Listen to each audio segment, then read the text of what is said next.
Hello, everybody. This is Tom Nesbitt here for uh, Writing and Rhetoric 2, English 3080J out of Ohio University, Chillicothe. And for this week, we have been tasked with making a podcast.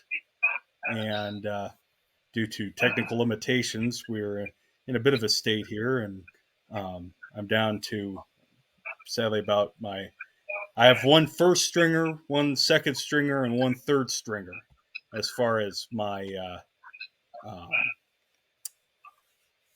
guests are concerned. So uh, we'll just go on with that. I've titled this Social Wellness, a Touchy Subject. And I'll explain why here in a second. But first, how about we introduce ourselves? Obviously, I'm Tom Nesbitt, student currently at Ohio University, Chillicothe. I'm Harry. Michael Harry, State Farm Insurance Salesman, Ohio University alumni, Detroit, Michigan. Yes.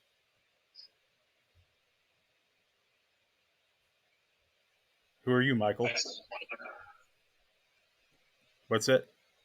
I assume it's me now. Yeah, yeah. Yeah, I'm Michael Saylor. I never attended college in my life. Ah. Good for you. And then I'm Cindy Nesbitt, retired school teacher, mother of Thomas. yes.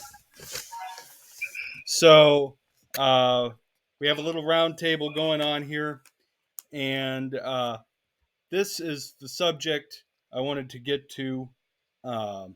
Let's not waste too much more time. Let's just get to the quotation that kind of grounds this whole thing here. So there's a website that was part of the reading for this course. We asked 13 experts to define social wellness.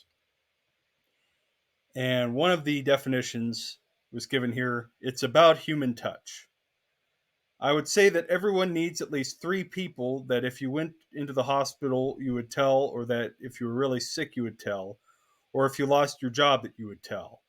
Three people that you're in at least weekly contact with, that you have that level of closeness with. Social wellness is also about human touch.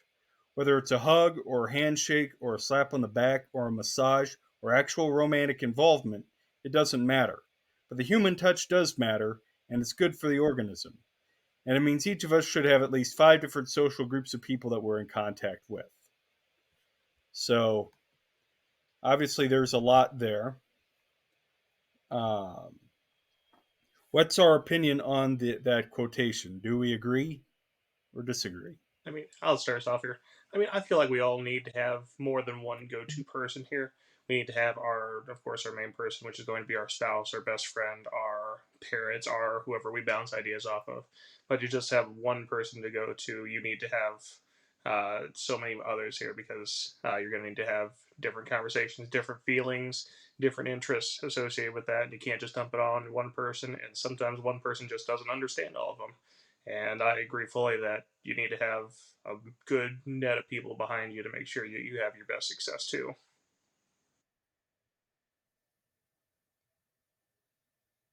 All right, Michael?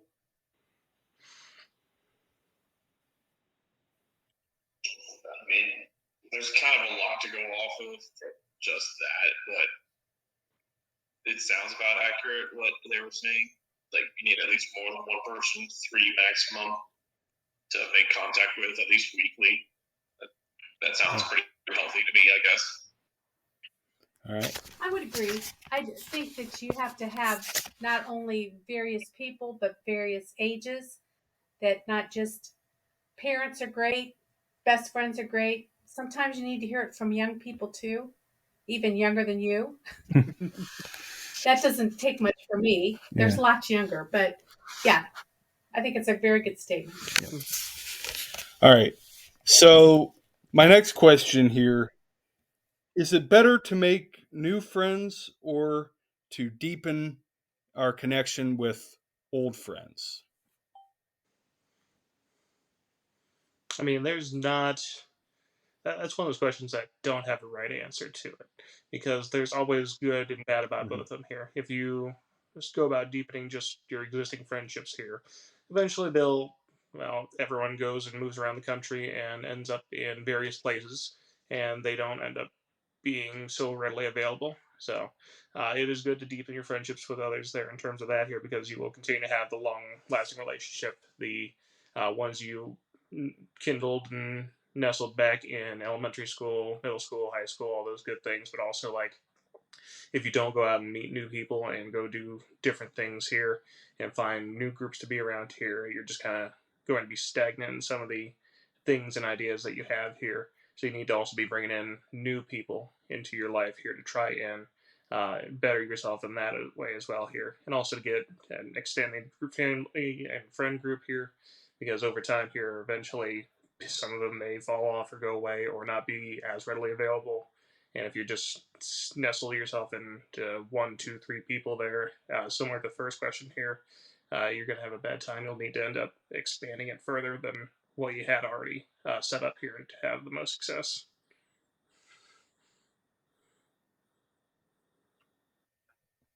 All right, Michael. Well, I mean, it is nice, like, going out and meeting new people. Like, obviously, you're not going to grow as a person if you stay in the echo chamber of your hometown, I guess. Like, I'm going to go to the dive bar on Main Yeah. Street every day, talk to the same five guys I've been talking to since I was 17. That's not going to get you anywhere. You have to Yeah. go out, meet new people with new ideas and stuff. But also, like, new friendship is very temporary. Like, you go to a music show, you talk to somebody for 5 minutes, they're your best friend for those 5 minutes. But after the show, you completely forget who they are, which is still perfectly fine. It's natural. Yeah, and I think it's because you have all those different levels of friendship, which you think is you're going to be your best friend for life, and then also you've got people that are your associates and colleagues at work that you are friends with and bounce things off of, mostly work related. Then as you meet new people and different things that hobbies or things that you've taken on, that broadens your horizon.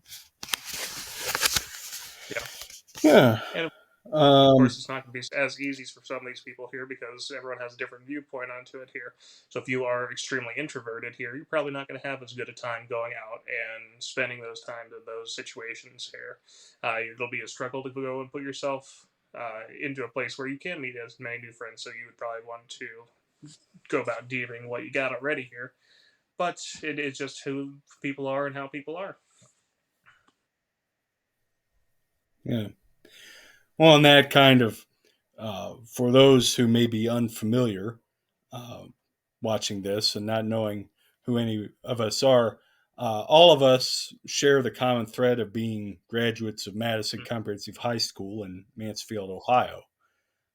So that's how we got along. Obviously, I've known my mother since birth, and Michael Failer. I've known almost that long, over 20 years, and M. Harry, as we call you, known you. I've known you probably what 10, 15 Freshman year, years. They all yeah, go by so freshman year is quickly, Yeah. we really met here. We but met through Virgil and Jeff. Yep. yeah. But we were Mm-hmm. bandmates, so we had that commonality, and that's what kind of bums me out about this project is how the logistics of it. That I was talking about second and third stringers. Um, that I wanted to include, and I wanted actually to tape this at Ashland University because that's where I made quite a few friends. Back between 2014 and 2018 as an undergraduate. And one of those friends was the station manager of WRDL, Derek Wood. Um, and I thought that what really got me about this definition was the aspect of touch, because Derek and I never really touched when we're together. We do this thing called too sweet, where we put our fingers together and kind of make like two deer kissing or something. It's an old uh, pro wrestling gesture, but that's really the extent of the touch that we shared. But I would say we have tremendous friendship based on our common experiences at WRDL. And the other person I wanted to have on here was Rebecca Brown, my, I guess you would say, ex girlfriend, but still a close friend of mine. Um, and we've known each other only a few months, not even a year to this point. But, just when it talks about romantic involvement, that is the epitome of what that was for the few months that we were together. So there are many dimensions, at least in my life. And I thought that the first part of the quotation really rang true. And I think probably a little truer than it needed to be about friends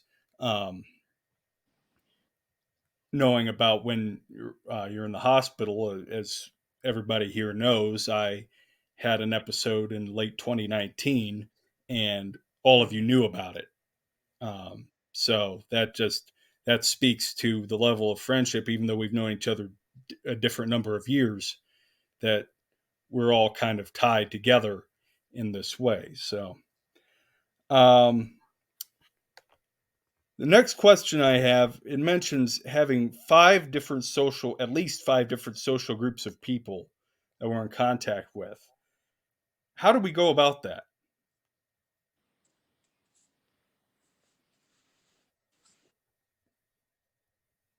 I'm probably just going to say, like, there's at least the people within your household, where you work. And that's at least two. Maybe people you see, you hang out at clubs or something. But I can't think of five outside of maybe your family before. But if you live with your family, that goes back to category one. Yeah. Yeah. Neighbors. Your neighbors. It could also be if you're, I guess, affiliated with any social group like church or Kiwanis, any of those things. Yeah. That would be a different group. Yeah, basically, it shapes your life where you'll have your groups here. You'll have, of course, your immediate family or whoever you're living with.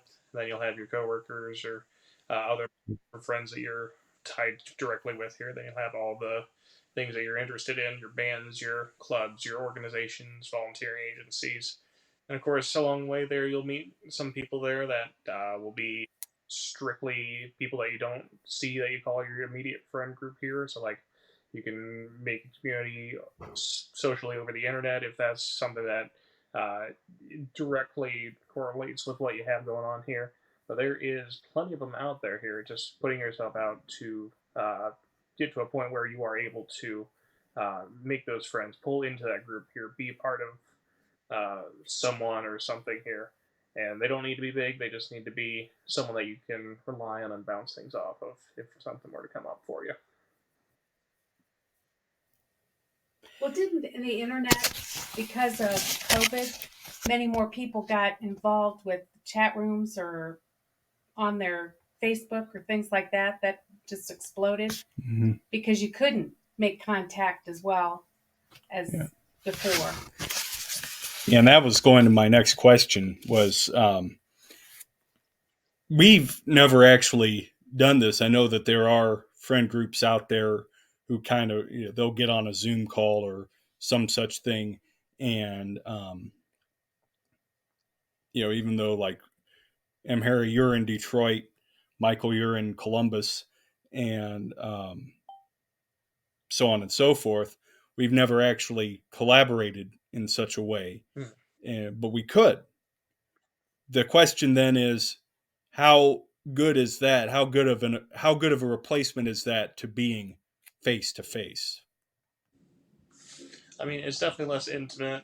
It I mean, I see people come to where I work that can't go 5 minutes without making a FaceTime call. Like, you're going there to pick up a gift card and you got to FaceTime whoever you're with. Like, oh, should I get this? Should I get that? Just leave it alone for like 5 seconds. I hate video conference calls on FaceTimes more than anything. I'm only doing this because you're my friend. But like, it's not a good replacement for human contact, but it works more so for a corporate setting, not for a social setting. Yeah, absolutely. Here, Agreed. Okay. like, All right. So that one's kind of resolute. That there is a concrete answer to that. So, good, not best, but good. which is kind of good because, well, yeah. But we're getting a little close on time here, so I'll skip one question, which may give us a little heartburn, and I'll just ask generally: do we think that we are socially well, based on this definition or any others that we may have? I think that social wellness is based around this. Yes, here I think there are other aspects that need to be brought into it here. Like you can't just be putting yourself in immediate situations where you're around people all the time. You need to have your own personal time too to reflect to make sure that you're centered and taken care of as well here. And I think that that's also important. But like to have a good group of people around you, a good foundation around you, is definitely a major aspect of having a good social wellness here. Because if you set yourself up with a bad group of people, someone who may not align with your views here, or uh, may have some negative intentions, that can definitely affect you as well here, even if it's not directly here. But definitely, it takes a lot to have a good social wellness. It takes balance here. I don't think that any one of us are 100% on that one.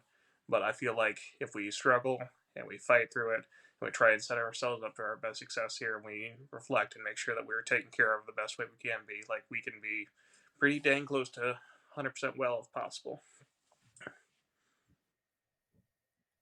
Well said. All right. Yeah, I think that that's very true. And the fact that you don't have to be in contact with people to feel you understand that they have support. You don't have to feel like you contact them, like Michael said, FaceTime every 15 minutes, but you know that they're there if you need them. And that's healthy too. I know that I All right. don't talk to as many people as I really needed to. So my college best friends here, I only speak to them once a month, every couple other months because they're all busy here. But I know that when I do end up talking to them, Yeah. there it will pick up the exact place that we left off. It'll be like nothing happened here, and that's a good social Yeah. situation there. Yeah. Yeah. All right. So I guess then, um, would we say that human touch is a um, good component? How, I get maybe that's the ultimate question right there. Where do we put human touch as far as, like I mentioned with Derek? You know, we only, just by the tips of our fingers, that's all the touching that we do, but we still do that. It kind of, I guess, grounds our relationship. And we just mentioned that social media, while helpful in many ways, may not be an efficient replacement for that face to face interaction. So, um, I guess that's, um, is that where we are? That human touch is a vital part of social wellness? I think part of that is the human body craves physical interaction here in some way, shape, or form. Here, it may not be the same for everyone here. So, like a simple, like what you do with your friend here, may be the same as like a long hug with someone else here. Like that's just how the internal mindset is for some people. I definitely think that physical touch is a great aspect to make sure that we are helping ourselves, keeping ourselves well, but it may look differently for others. Mm-hmm. Right. Yeah, I would agree. And also just being able to see somebody, in person, that I think that makes a difference. That's what we struggled with in COVID. Yeah. Like that leads to a whole different type of. Michael, any? I was going to say that leads to a whole different type of problem. Yeah. Because when we're away from each other here, we got all sorts of Yeah. distractions going on that pull us away from the great interaction. Mm-hmm. And if an in-person interaction is going to be much better than any type of video interaction here, in my opinion, here, because you just cannot keep 100% focus here. Like, we're states apart here. I'm worried about the storm rolling around outside here, seeing the flashes there, and that's drawing my attention away. Like, even right now here, and I know that I'm trying to do my best to stay focused, and like that's just a prime example of being in person so much better in terms of spending that time with someone here.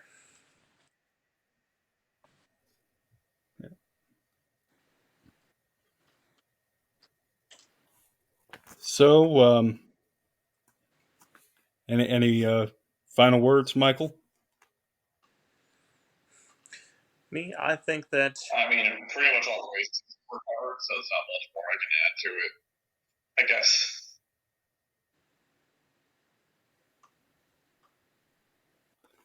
All right. I'm sorry. There's too many Michaels here, so that leads to traffic jams. Yeah. But no, thank you so very much. I've been worrying all week that this is going to pop off, and it did. So we can pat ourselves on the back for that. But thank you for joining my discussion. I hope it wasn't too weird for anybody. But thank you, kind listeners, for joining us on our little discussion here. Social wellness, a touchy subject. So